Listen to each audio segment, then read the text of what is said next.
Lord, who can dwell in your tent? Who can live on your holy mountain? Those are great questions, and that's how Psalm 15 begins. You know, God designed us with the capacity for intimacy with Him. We find Adam and Eve walking in the garden with the Creator, and then sin disrupted that fellowship. It still does.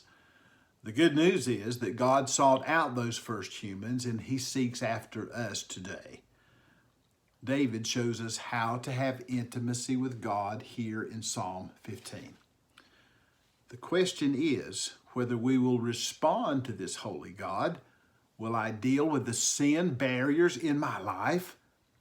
The implication in David's question here in verse 1 suggests that we dare not rush rudely into God's presence, but must pause and approach Him reverently.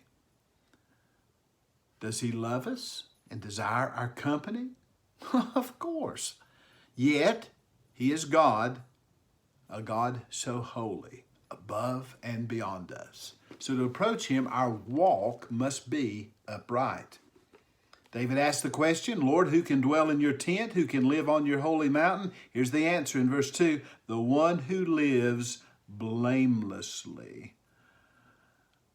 Now, we do not slink about as a serpent, but we stand upright with a spine stiffened by conviction. Our feet move in lockstep with God's commandments. This is one who lives blamelessly. And then one who practices righteousness. Not only must our walk be upright, our work must be righteous. Our hands are not used to serve ourselves, but to serve God by serving others. It isn't just that we refrain from doing the wrong thing, though we certainly should, but we're to actively pursue doing the right thing. Something else, our words must be sincere. This last phrase in verse 2 says, the one who acknowledges the truth in his heart, that's the one who can approach God.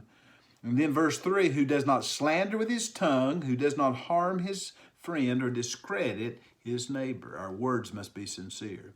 Notice what is on our lips is connected with what's in our heart.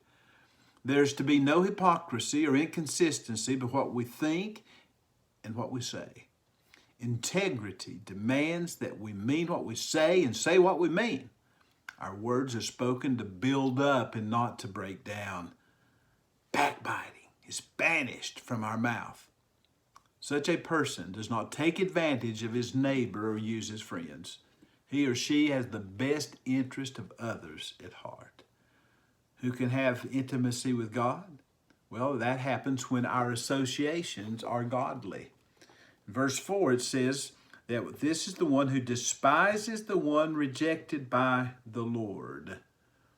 You can't run with the wrong crowd and walk with God. They're going opposite directions. We'll be influenced by our associations. If we're enamored with today's celebrities who have the morals of alley cats, then we'll find ourselves thinking, talking, and acting like them.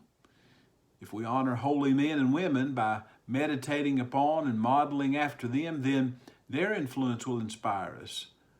When I study the lives of men and women who were intimate with God, they create a hunger in my heart for the same experience.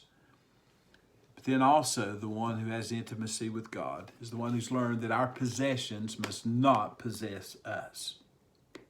The psalmist goes on to say that this is the one who keeps his word, whatever the cost, who does not lend his silver at interest or take a bribe against the innocent. The one who does these things will never be shaken. The person who walks with God is a giver and not a taker, because that's the nature of God. He or she will keep their commitments no matter what it costs them financially, because they know if they fail to do so, it will cost them much more spiritually. Such a one resists the corrupting influence of the love of money. Their character is not for sale. Now, we're not going to do everything perfectly, but we can do it better progressively. These traits will be the hallmark of our life. When people think of us, these characteristics that we've discussed today will come to mind. Best of all, God knows the inclination of our hearts, And the God-directed life will bring us into His fellowship. Our feet will be firmly planted on God's path with no backsliding. We will not find ourselves taking the devil's detours. It is our privilege to have fellowship with God. Through Christ, our salvation makes us righteous before God, and by His Spirit, our sanctification enables us to live righteously as we draw near to Him. And this is how to enjoy intimacy with God.